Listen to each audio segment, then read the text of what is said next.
Hello, check, mic testing one, two, check.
Okay.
Good morning, everyone.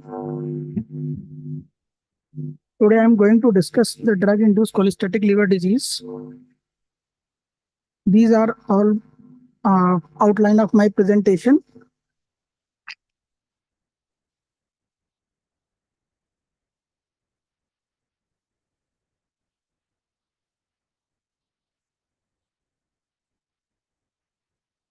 Yes, sir. These are the outline of my presentation: definition, risk factor, classification, causality of assessment, epidemiology of daily registry, and pathophysiology of drug-induced cholestatic liver disease, and the biomarker of drug-induced cholestatic liver disease, newer emerging causes of cholestatic liver disease, that is IMLI, and the management of drug-induced cholestatic liver disease and ILVS data. The definition of cholestatic liver disease, that is ALP more than 2 times and R ratio less than 2 or equal to 2, the cholestatic pattern with or without rise in the bilirubin level, time to onset 1 to 12 weeks with exclusion of other causes with radiological and serological evaluation.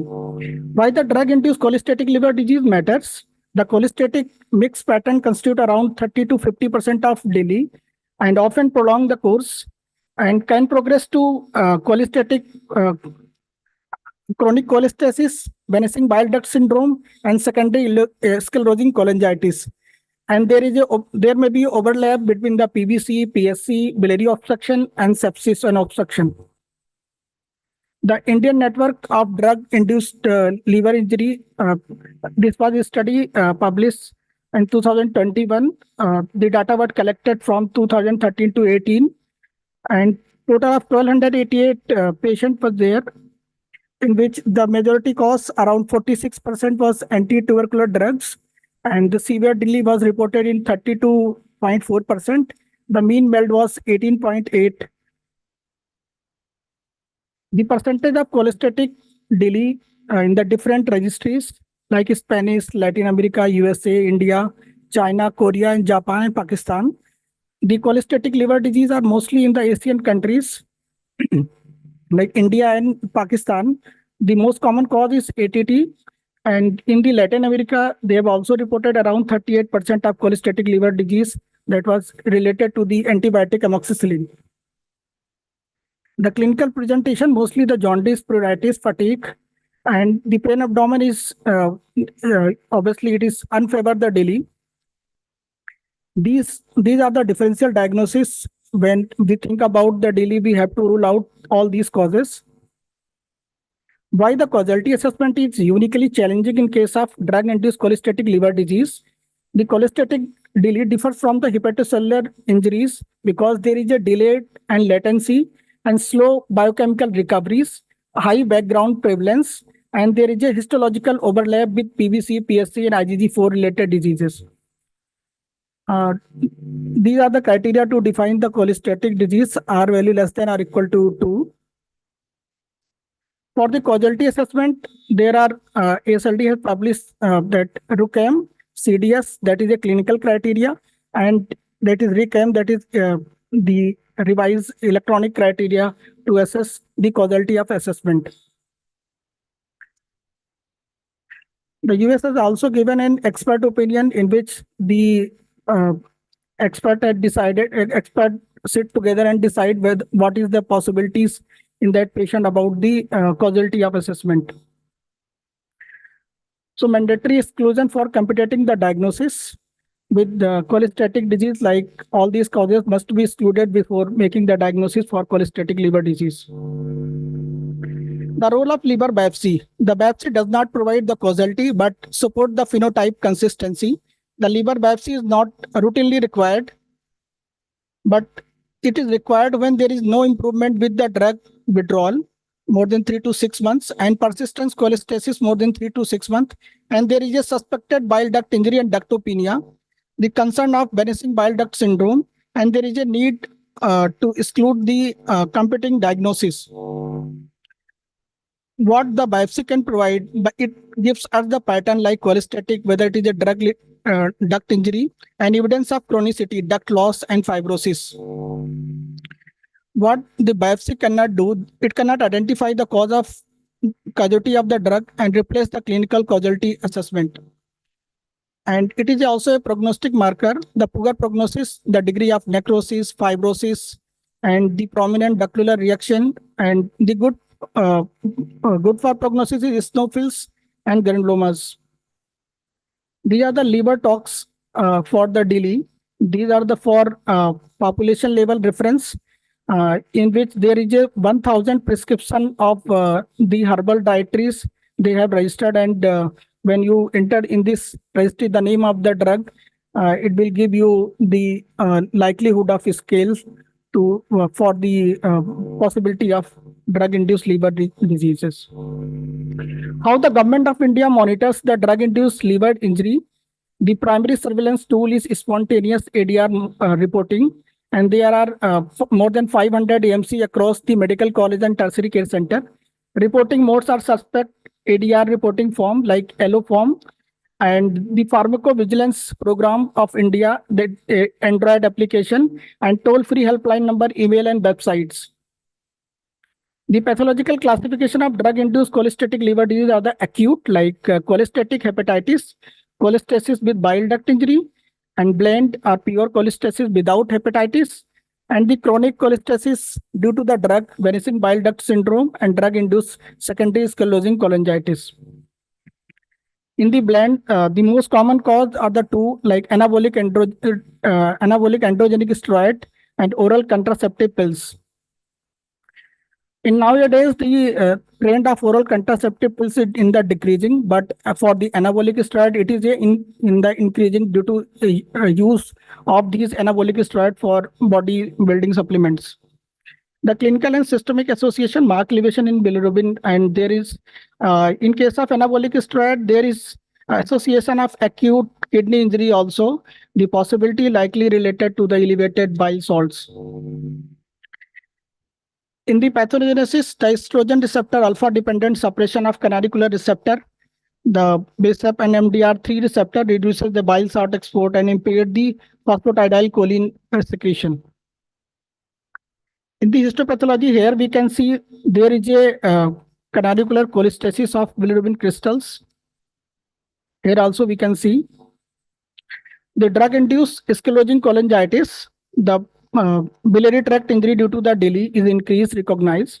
The persistent cholestasis with cholangiographic abnormalities.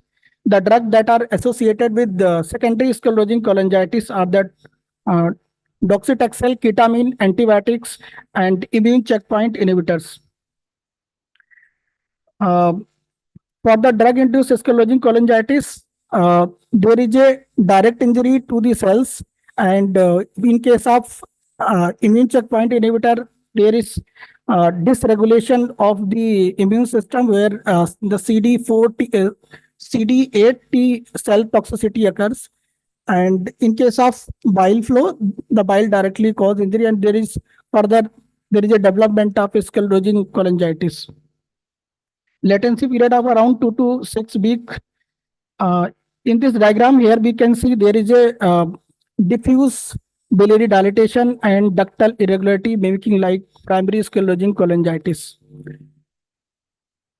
So sometimes the patient with ICI-induced hepatitis, when we are suspecting in that case, he might have developed the ankylosing cholangitis.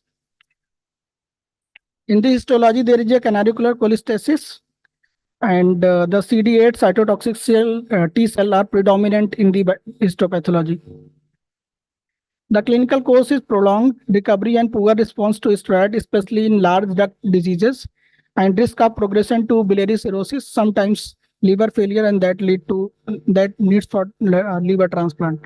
The vanishing bile duct syndrome is a severe form of chronic drug-induced cholestatic liver injury defined by the progressive loss of interlobular bile duct, that is ductopenia, and etiology like antibiotic, amoxiclav, antiepileptics, psychotropic drug, ICI again, and herbal and dietary supplements. This is from the US Dillon cohort. They have reported the liver-related mortality of around 19% in vanishing bile duct syndrome. There is a feature of jaundice with cholestasis, marked elevation of GGT. In the histopathology, there loss of bile duct more than 50% of the portal tract. So there, in the vanishing bile duct syndrome, there is a risk of secondary biliary cirrhosis, and patient may require liver transplantation. In the risk factor, the older age, the cholestatic pattern are more frequent. The female gender, specifically the hormones, and the comorbidities and polypharmacy and underlying liver disease modify the course and not mandatory. The antibiotic, hormones, ICI, and chemotherapy, and high lipophilic and biliary excretion, longer exposure. The genetic determinant of cholestatic DILI, the HLA association, and there is a canalicular transport gene variant. In the DILI, there is a strong HLA association for the immune-mediated mechanism with the antibiotics like amoxicillin, clavulanic acid, fluoxetine, and other antibiotic and drug that distinct the risk. The genetic testing for cholestatic liver disease. Recently, the EASLs have recommended that the genetics testing should be done in case of prolonged cholestasis after the drug withdrawal for more than 3 to 6 months. And there is a recurrent cholestatic drug-induced liver injury, and dealing with ductopenia and vanishing bile duct syndrome, and where there is a overlap of the diagnosis or diagnosis is not clear. The pathogenesis of drug-induced cholestasis. There is a two things like hepatocanalicular transporter and its function and role of adaptive immune and transporter in drug-induced cholestasis. So there are two channels like influx channel and efflux channel, the solute carrier and ATP binding cascade channel. One kind of channel that are located in the canalicular, another are the basolateral channels. The MRP to accept MRP to other channel are ATP binding channel that are located on the basolateral. So this is a very important diagram through which we can predict and we can sometimes correlate why the patient has developed cholestatic liver disease.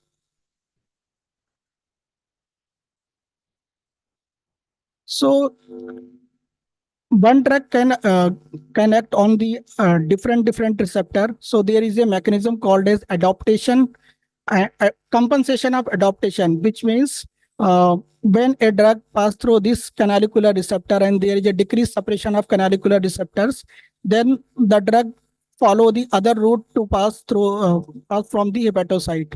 When this compensatory mechanism is impaired, then the cholestasis develop. This is what I'm saying in this diagram. The role of transporter in drug-induced cholestasis, the detergent effect of retained bile salt.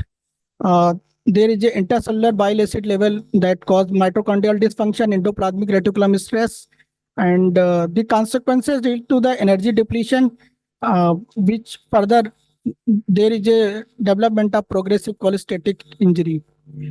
This is what I was talking about the BSEP inhibition, cholestasis. If there is a adaptation, then patient will recover. When there is a failed adaptation from the receptors, then patient may develop the cholestatic liver disease.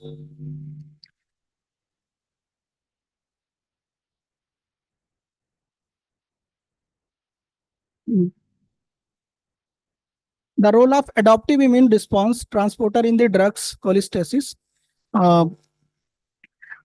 In the adaptive immune, there is a HLA association that HLA for, and I have written here the HLA for amoxicillin, clavulanic acid, and allopurinol and carbamazepine. The genetic determinant of drug-induced cholestasis. These are the transporter that are related to the HLA, and these are the HLA that are related to the drug-induced cholestasis. This was the study done in the USA for the NSAIDs-induced liver injury. They have found that the HLA-DR 10403 and HLA-B 3503 that was associated with NSAIDs-induced cholestatic liver disease. The clinical association of HLA with the fluoroquinolones, they have studied for the fluoroquinolone, the ciprofloxacin, levofloxacin, and moxifloxacin. They found the HLA DQ1, DQA1, and HLA B57 that are associated with drug-induced liver injury. In this, the cephalosporin they have studied and they found that HLA 02 and 0.01 that was associated with cholestatic liver disease. The genetic polymorphism. A genetic polymorphism is a common variation in the DNA sequence that occur more than 1% of population and most commonly involve the single nucleotide polymorphism, and there's that alter the gene expression and protein function. So in this study, this is a meta-analysis. They have found that ABCG2 efflux transporter that are associated with the toxicity of the statin. So they recommended that to prevent the toxicity of statin, the HLA these receptor to be studied. Now I'm talking about the bile acid metabolism. This is a very important diagram in which CYP7A, it is the rate limiting enzyme for the bile acid formation, and further the bile acid form, and there is a feedback mechanism through FXR, further FGF9 and FGF4, and the inhibition of this enzyme. When there is a excess of bile acid form, then the negative feedback happened. When there is a less bile acid form, then the positive feedback happened. The role of serum and urinary bile acid profiling in drug-induced cholestatic liver disease. Why the bile acid profiling is critical in the drug-induced cholestatic liver disease? The primary pathogenic event in the cholestatic liver is impaired the bile system. The many cholestatic drugs that are associated. The serum bile acid profiling, the proximal marker for the canalicular dysfunction. The total serum bile acid often rise earlier than the ALP level. Increase in the bile acid and the decrease in the glycine and taurine ratio is the marker of hepatocyte stress. And cholic acid and chenodeoxycholic acid ratio that increases, that alter the bile acid synthesis and canalicular retention. This is important that urinary sulfate bile acid, the marker of hepatocyte adaptation. What does it mean? It means when there is a excess of bile, then there is a phase 2 activation for detoxification, that is sulfation of the bile, and there is a excretion. In that case, there is increased excretion of urinary sulfated bile in the urine. These are the biomarkers which is studied, like creatine 18, microRNA 122, HMG-B1, and the glutamate dehydrogenase. This was the study done in the Egypt. They have studied and they found that the higher glutamate dehydrogenase is associated with the non-response to the therapy, an independent predictor of poor outcome. So the glutamate dehydrogenase reflect the mitochondrial hepatocyte injury. So it is only related to the hepatocellular delay, not for the cholestatic. This was the study done in the USA, which in which they have evaluated the microRNA 122 HMG B1 and the necrosis K18. What was the purpose? Why they have evaluated? Because they want to just evaluate whether these marker is elevated before the rise in the AST and ALT, so that these kind of receptor that can guide for the NAC therapy in case of the paracetamol poisoning. This was the study. This was a double-blind randomized control trial in which they have given the paracetamol 1 gram 4 times for 14 days. And again, they evaluated these receptors. They predict that these receptors might increase before the rise in the ALT. Now I'm talking about the 3 novel biomarkers of the mixed and cholestatic liver disease. This study was done in Japan.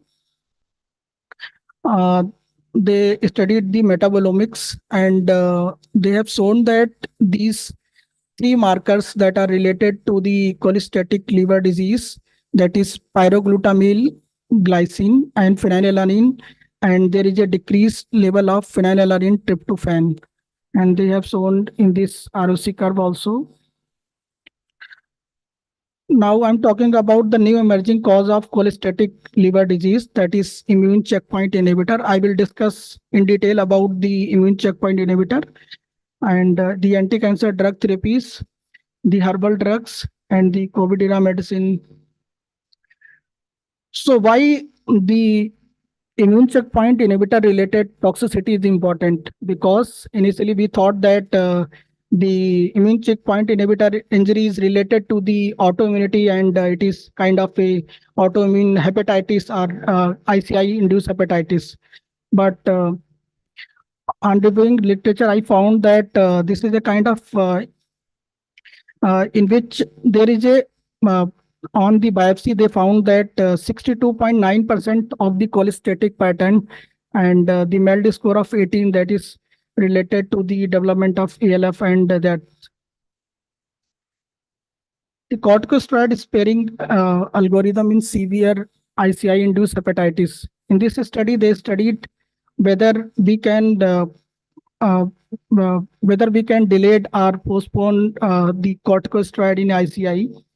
First, in the 50%, there is an improvement after the withdrawal of the ICI, and additional 18% they spared corticosteroid therapy after the biopsy because there is a mild to moderate inflammation is only there. So, in the large duct cholangitis and biliary strictures related therapies, the CPI and poor response to corticosteroid therapy. So, the incidence of steroid refractory ICI, mostly the pattern or the cholestatic pattern, and in the China they have shown that the 100% they are steroid refractory, and the grade 3, grade 4 hepatitis is also more than 50% steroid refractory. This is a diagram. This is a diagram taken from the literature from the Crohn's refractory to the steroid therapy. In this diagram, the steroid can pass to the transmembrane, and there is a overexpression of MDR1 receptor, which causes the efflux of steroid outside and outside the cytoplasm, and the remaining of the steroid they went to the nucleus, and they bind to the glucocorticoid receptor elements, and there is a decrease immunosuppression what we expect.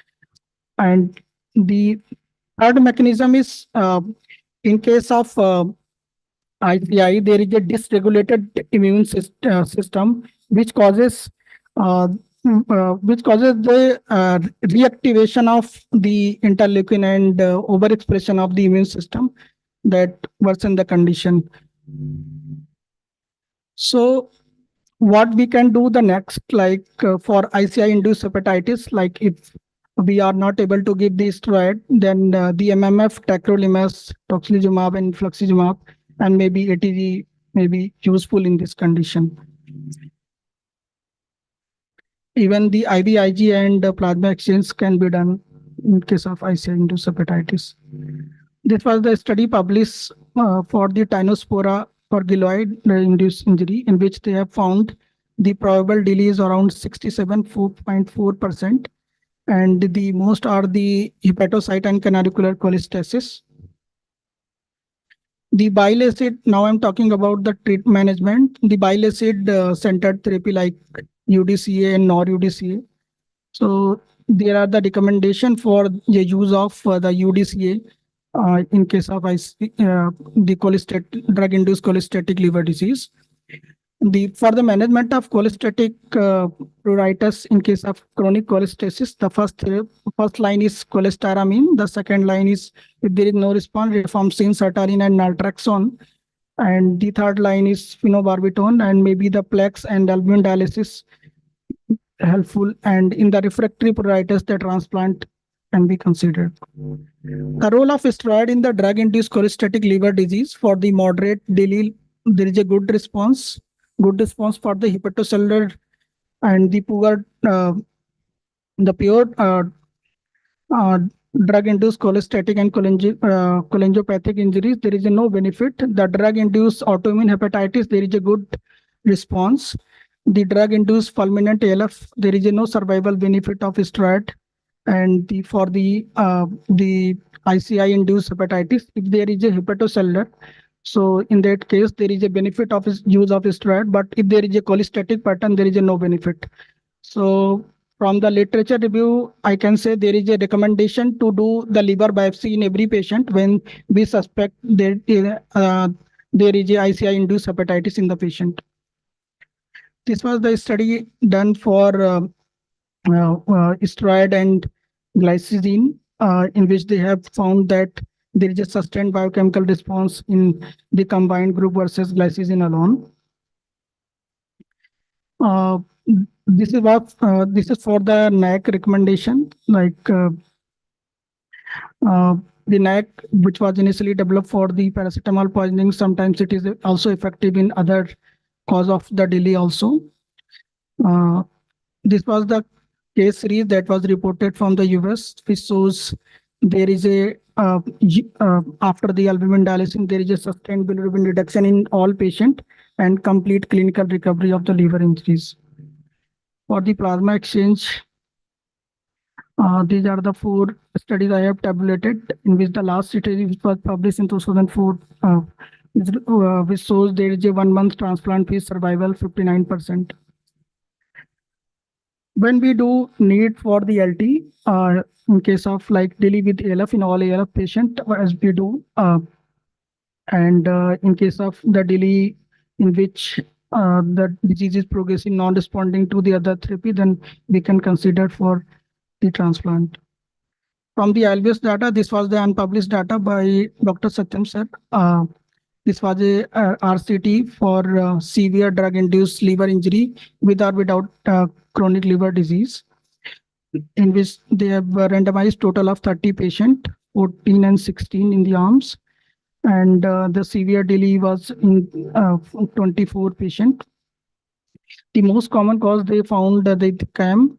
The next to that is the ATT. They have shown that the total the therapeutic plasma exchange was well tolerated and showed improvement in INR, bilirubin, and there is a reduction in the bile acid by day 28. However, there is no added advantage of TP in survival. This was unpublished data for the Gilroy.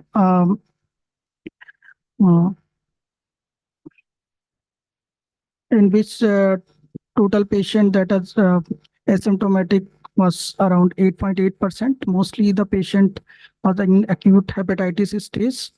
And the Gilroy in this study, they taken for the prophylactic purpose only.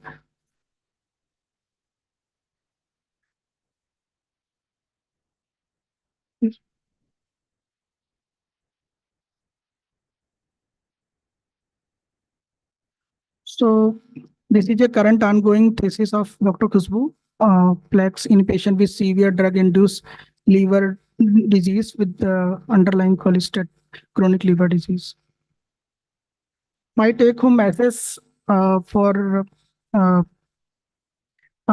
we should evaluate for the causality assessment. We should look for the biopsy report, whether it is what is saying, and to before starting any kind of therapy. And for the ICI related DILI, predominantly the cholestatic, the steroid is not effective.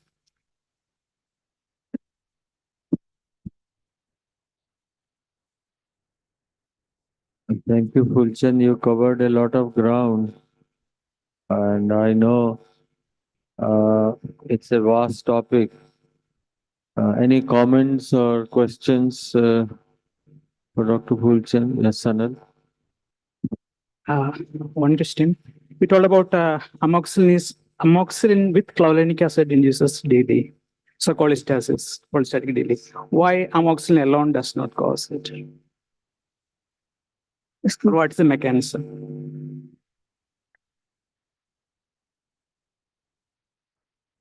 I will read it, sir.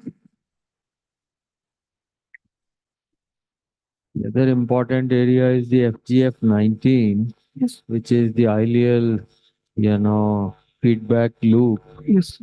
for your production of CYP7.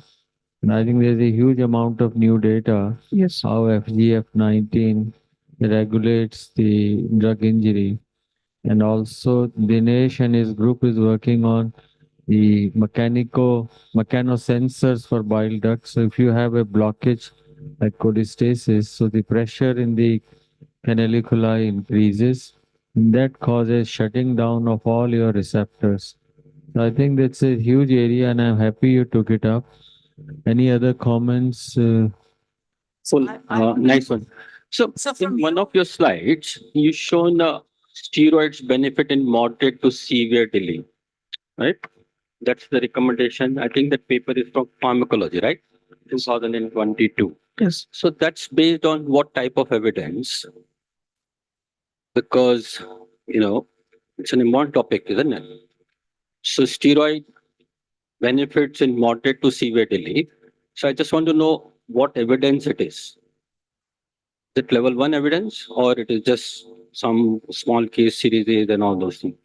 Yeah, in case of drug-induced autoimmune hepatitis when we found a feature of autoimmune hepatitis in the biopsy and there is a marker positive also. So in that case, short course of steroid therapy is helpful, and the short course of steroid therapy is recommended in the moderate to severe DILI, sir.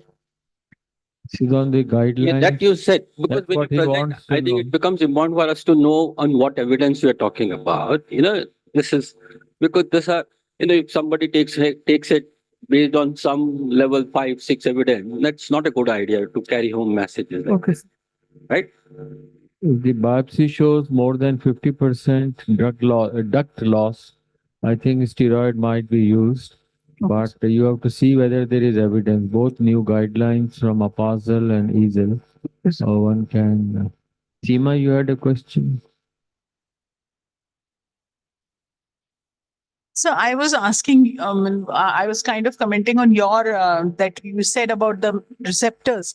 Is that the reason why you find these patients to have paucity of bile duct eventually? Oh, yes. And within There is a girl, I was hearing the research seminar yesterday, Vanisha or some her name, and there is a beautiful slight rise in the intraductal pressure causes shutting down of all the receptors and several different proteins. So I think like in portal vein or in hemodynamics, the dynamics, bile dynamics and the pressure in the bile duct and the canaliculi is a huge way of improving. So that is why you have choleretics, which increase the bile flow, and we have zero knowledge on choleretics. Thank you, Fulchin. if you are talking about drug induced, then there is there is data on that and there is a recommendation on that. But if you're talking about drug induced cholestatic liver disease, then it is different. Okay.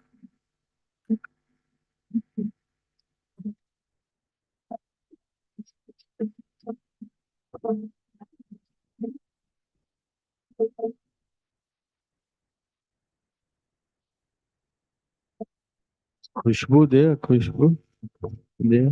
Yours is on chronic, cirrhosis and drug induced. That's a new area. Okay.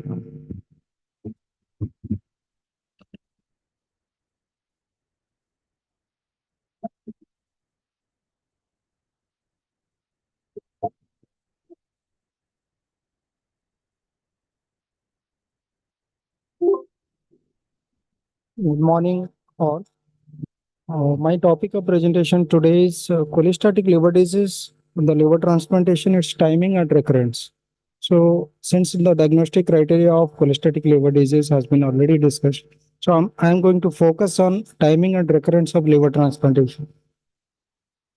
So, these are the outlines which I am going to discuss: the spectrum of the disease, what is the burden of the disease, and what are the indications, the timing of LT, whether they should get mild exceptions, and LT and LT related specific complications, post LT outcome, that is overall survival and graft survival, and recurrence risk, and what is the strategy in such kind of patients. So coming to the spectrum of cholestatic liver disease that we face are PBC, PSC, drug-induced liver disease, and secondary biliary cirrhosis, which is because of bile duct injury. PBC and PSC are the diseases which are prone for recurrence after LT. So I'm going to focus on these diseases. Coming to the incidence and prevalence of the disease, this is the worldwide prevalences. Mainly the disease is more prevalent in North America and northern part of Europe, both PSC and PBC. Coming to the epidemiological trend, and with relation to liver transplantation, the activity of liver transplantation for PBC has decreased over a period of time because of good pharmacotherapeutics, which changes the disease course.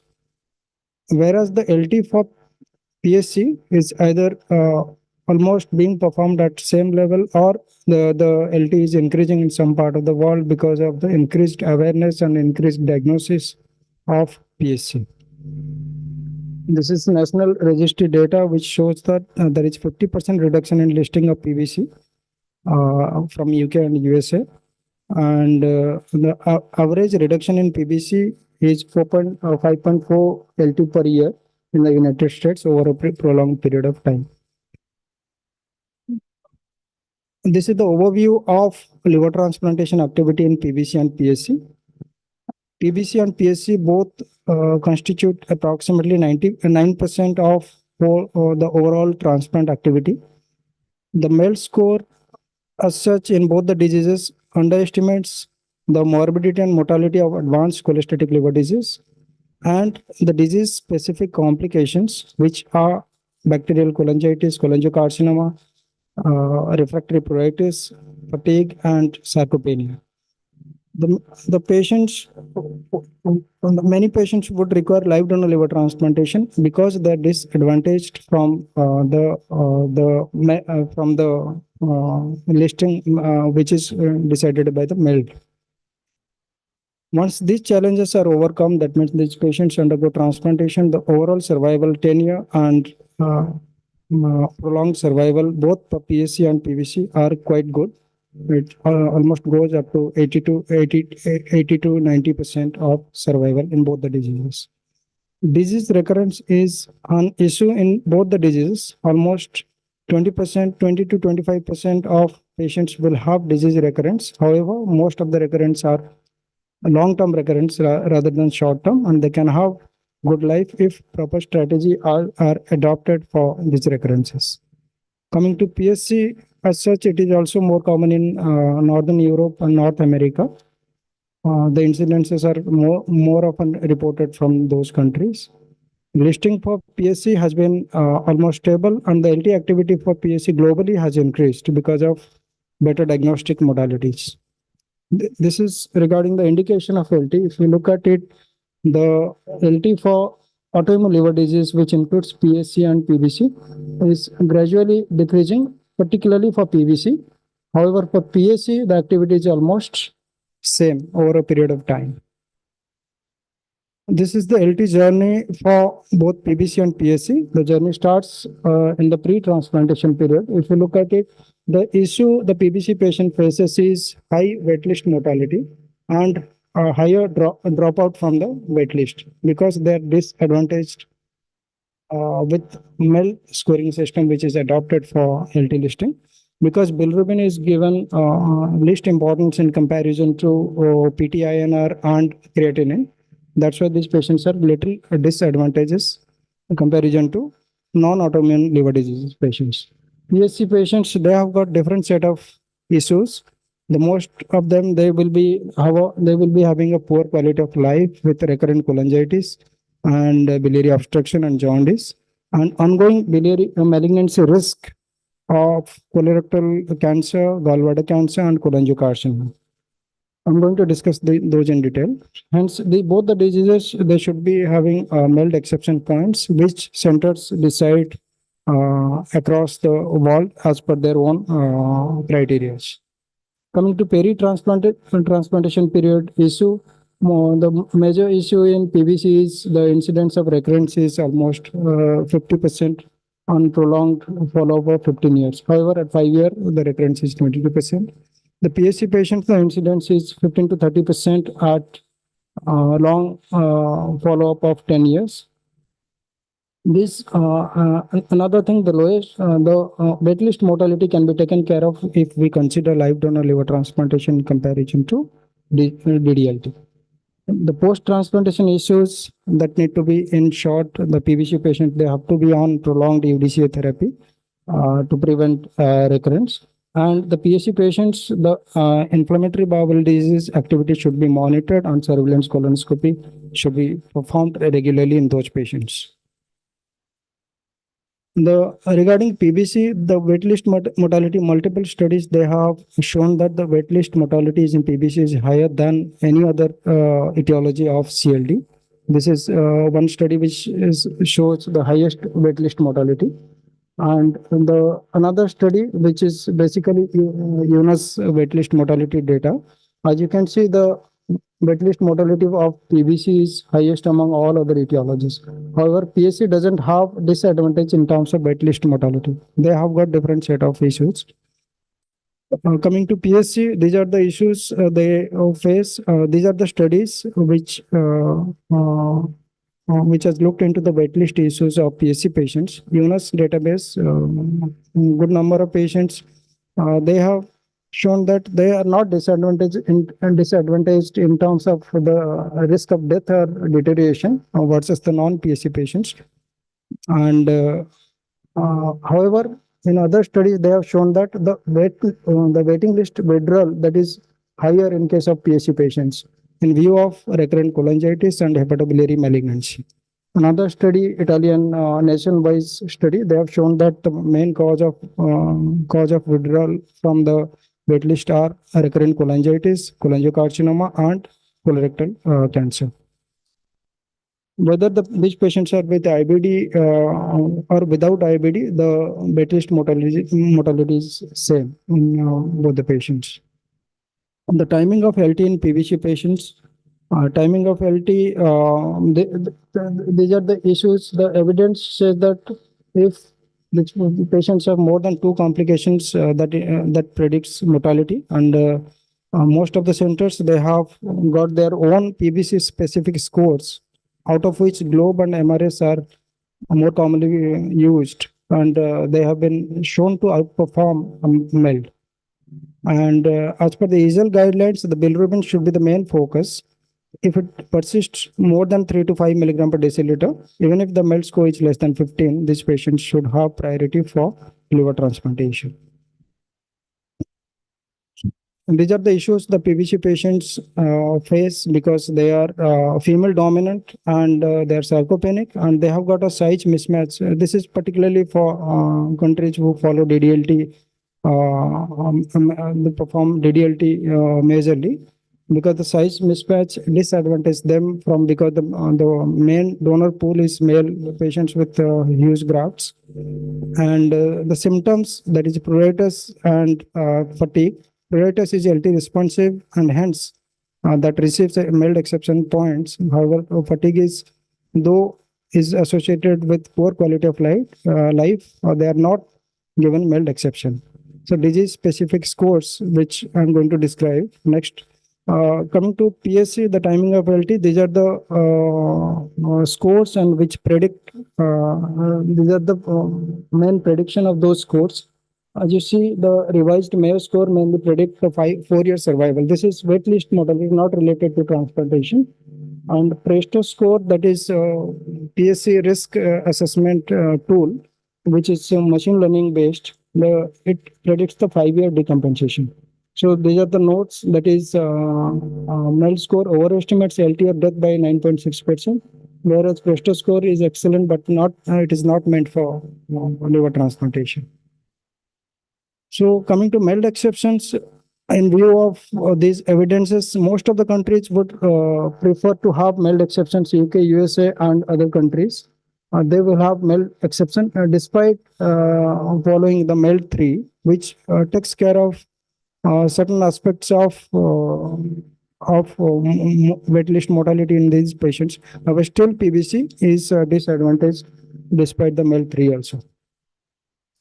MELD score, since it's least sensitive to changes in serum bilirubin and compared to creatinine and INR, hence MELD exception is required in these patients. These are the scores which, along with the factors that is considered in MELD, GLOBE score takes into consideration the age, just like MELD 3, and alkaline phosphatase and the platelet count is also taken into account. Whereas the ECO PBC score, which is followed in their country, that takes into account AST, ALT, and alkaline phosphatase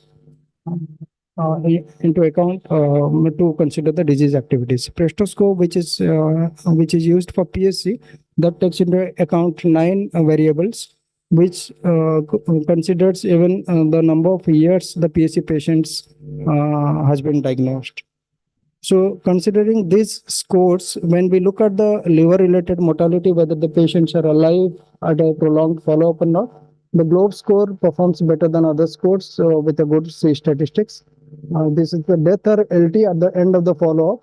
The GLOBE score is considered to be better than other scores. This is one of the study which is published in 2021.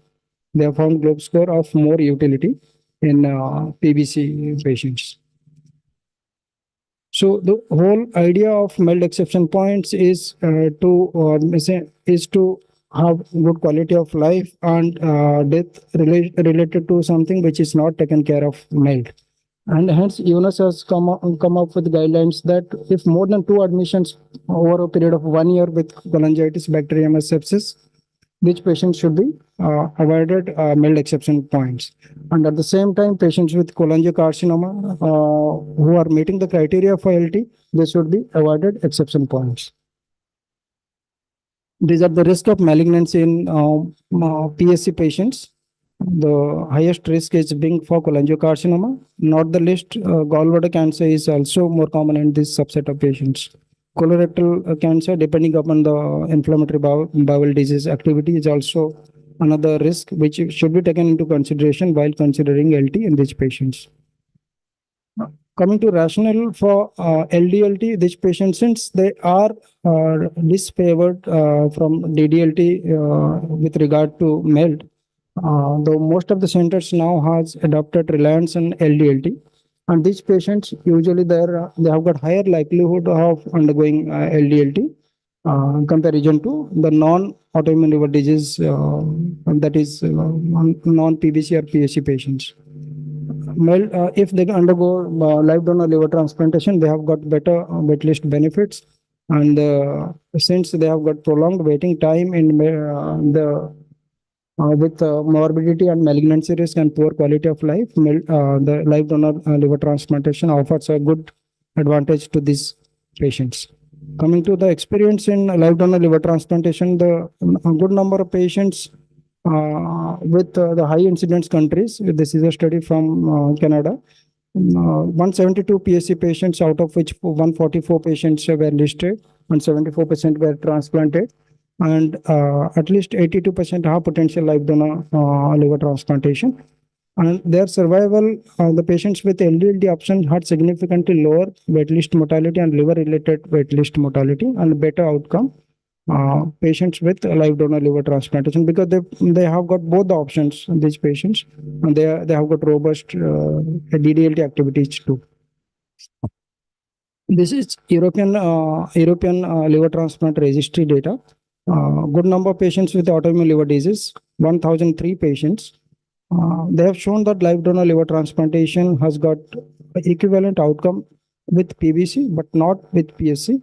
However, this has been criticized in terms of, because the European countries till year 2017, their experience with live donor liver transplantation can have inferior outcomes in terms of experience and post live donor liver transplant complications. So these are the strategies which can increase the donor pool for PBC and PSC patients. Disease donor liver disease donation after cardiac death, live donor liver transplantation, split LT, and machine perfusion all can be used to increase the donor pool for these patients. However, they have got the concerns regarding to each and every modalities. Like DCD patients can have more incidents of ischemic cholangiopathy and ischemic type biliary lesions, which will be very difficult to differentiate from post-LT recurrence in particularly in PSC patients. However, with consideration of machine perfusion and regional perfusion nowadays, where the ischemic cholangiopathy and the non-anastomotic strictures are quite less, and that can be taken care of and hence can increase the donor pool. Once the liver transplantation happens, the outcome is quite good in these patients, as we have seen the overall survival.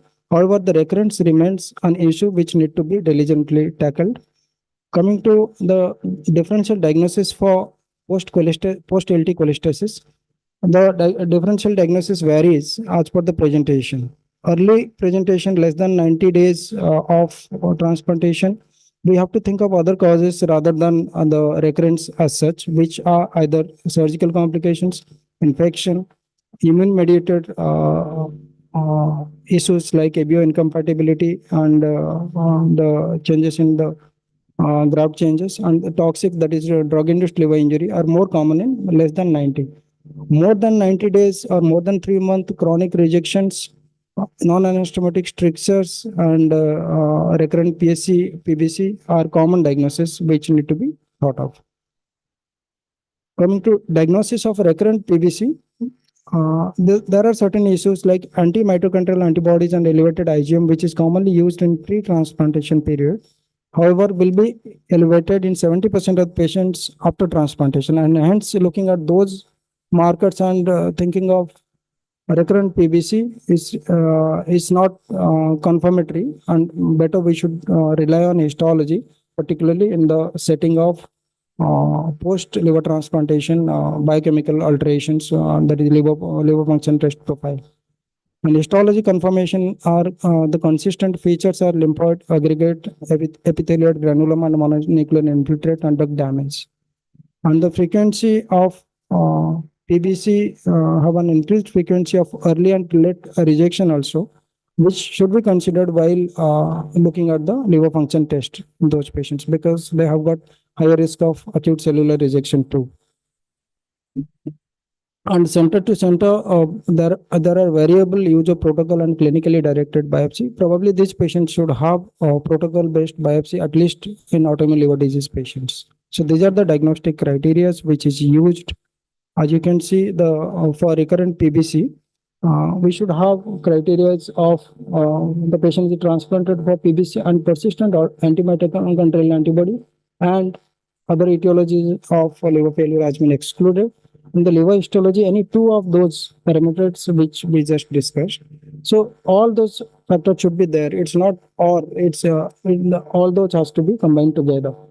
Regarding recurrent PSC also, the confirmed diagnosis of PSC before transplantation is the first criteria, and the intrahepatic and extrahepatic biliary stricturing, bleeding and irregularity more than 90 days after LT, which is very important, and fibrous cholangitis and fibro-obliterative lesions, and with or without ductopenia on biopsy is required, and other complications should be excluded in such patients.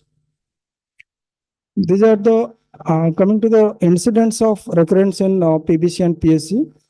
These are the recurrence rate of primary biliary cholangitis. As you can see on prolonged follow, these are the survival data of PBC patients. 10-year survival is 76%, 79%. This is the large study with 80% 10-year survival, and the graft survival is quite good. Hence, no doubt regarding good survival and good quality of life. Coming to PSC patients also, the 10-year survival and prolonged survival is quite good, with almost 80% of 10-year survival with large studies, and the graft survival is also quite good. Coming to risk factor for recurrence and the incidence of recurrence, PBC patients, the recurrence is usually happens long term. As you can see, one of the largest study, that is 785 patients, the recurrence at 10 year is 36%. If we look at the risk factors for recurrence, some of the one thing that is use of tacrolimus persistently is one of the risk factor for recurrence of PBC. The other factors are HLA-DR locus mismatching and older recipient age at transplantation, and younger. Some of them also say young age at transplantation. So there are conflicting issues. And serum IgM level of more than 550 milligram deciliter is also another risk factor. And this is the largest study which says that younger age of transplantation is one of the risk factor. And high ALP at 6 month and 12 month post transplantation is a risk factor. And mild cholestasis, severe cholestasis at 12 month after transplantation, they should be undergoing liver biopsy, and their recurrence has to be suspected more. And use of tacrolimus is one of the risk factor which has been shown across the studies. Coming to risk factor for primary sclerosing cholangitis, the incidence is almost 20 to 25% on prolonged follow-up. And the risk factor for recurrence of CMV infection and male gender, and presence of UC at LT, that and younger age of transplantation, and inflammatory bowel disease activity. Ulcerative colitis requiring maintenance steroid is one of the risk factor which is found across the studies. Maintenance steroid of UC, if it is required for more than 3 months after LT, that is also another risk factor. One study has said that live donor liver transplantation is a risk factor. However, most of the other studies deny that fact, and ASLD guideline also advocates live donor liver transplantation for these patients. So to summarize, these are the risk factors. For recipient risk factor, donor risk factors, and immunological risk factor. As you can see, the extremes of age is risk factor in PSC, both advanced age and young age at LT, and advanced disease at LT. That is particularly fulminant liver disease, though it's not common in PSC and PBC setting. It's more common in autoimmune hepatitis, which is one of the risk factor. The biliary complications within 1 year LT, severe cholestasis, and IgG4 tissue activity on the explant liver has been shown to be risk factor. A pre-transplantation cholangiocarcinoma is also one risk factor for a recurrence in PSC. Regarding PBC, the younger age at diagnosis, that is less than 50 years, younger age at LT, less than 60 years, are risk factors. Early biochemical cholestasis after LT is also another risk factor. Elevated IgM level and AH PBC overlap is also risk factor for recurrence for PBC. Use of tacrolimus has been found across the studies to be one of the risk factor. Coming to the recurrence in large studies, this study which is there in that table, 785 patients. This is global PBC group from including centers across America, Europe, and even Asian countries.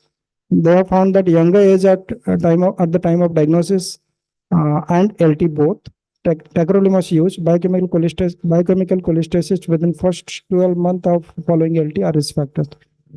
If you look at the recurrence, you can see the graft survival after LT. The patients with PBC recurrence in comparison to no recurrence is inferior, and overall survival also inferior. So these are with regard to the recurrence rate. As you can see, 20-year recurrence rate is 55%, and hence most of the recurrence are on long-term follow-up only.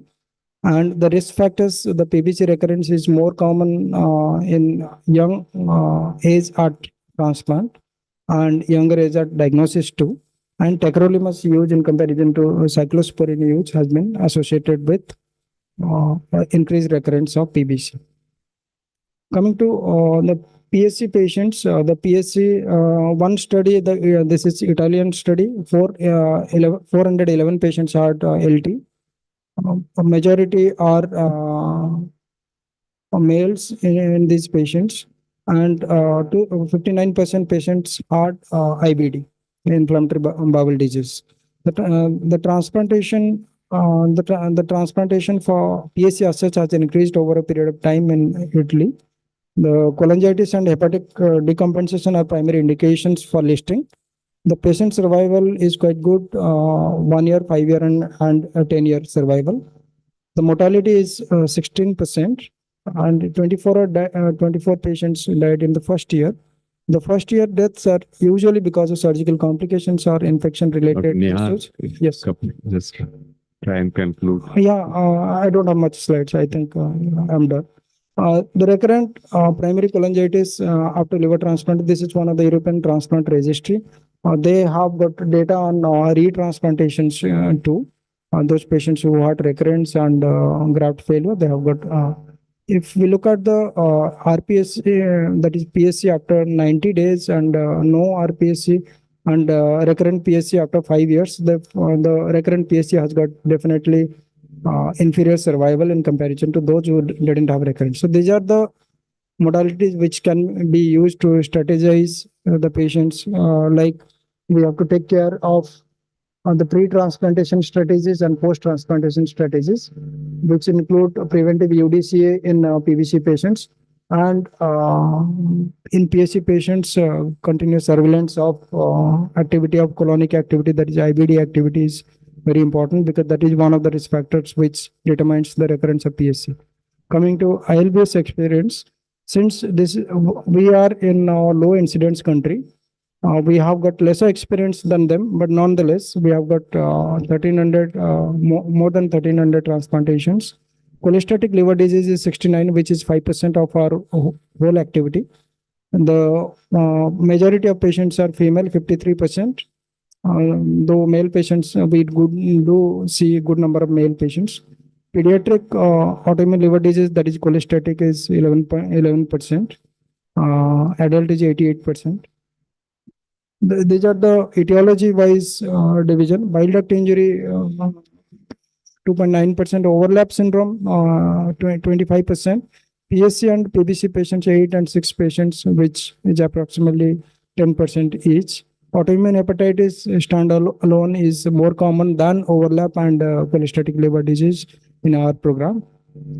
Most of the patients undergo DDLT. The number of recurrence PSC patients, we have found 2 PSC patients as a record, 1 adult and 1 pediatric. And average duration of recurrence is long. And this is the recurrence, this is the biopsy of those patients. The patients who have undergone biopsy, which is clinically driven rather than protocol biopsy. The acute cellular rejection is a little common. Chronic cellular rejection is rare in these patients, and recurrence is what's found in 2 patients. The survival, 10-year survival is quite good in our cohort of those overlap patients and autoimmune liver disease with cholestatic liver component. So this is survival curve. Thank you. Thank you for a very nice, comprehensive coverage. I think we don't have time, Neha. Thank Very you nice, for- Neha. Well done. Very good presentation. Those two. Got the IL-based data sorted out as well. Neha, Very please good. look at the recurrence rate of, and look at the genetic causes if you can. And can be a good entry into your pre-transplant workup for these patients. Yes. Especially if you've done LDLP. Yes, madam. Yes, madam. Can I just make an announcement from medical Thank you, operations side? We have shifted the call center in the upper basement. It is not just physical shifting. What we have done is we have augmented the staff. We have trained them in soft skill, ensuring that they are fully committed. None of the calls are wasted. Plus, there is a definite monitoring system in which we are monitoring each and every call, whatever kind of communication they are having, we are doing that. Apart from this, we have initiated a waiting system like which we used to have in railways, RCA, reservation against RAC, reservation against cancellation. So like this, we have just started it on 14th. And it's an important thing because, like in 3 days, we could connect with 88 patients who were not getting appointment, and we got them appointment through this modality. Sometime whenever we have more time, we will be showing you the facility. Thank you.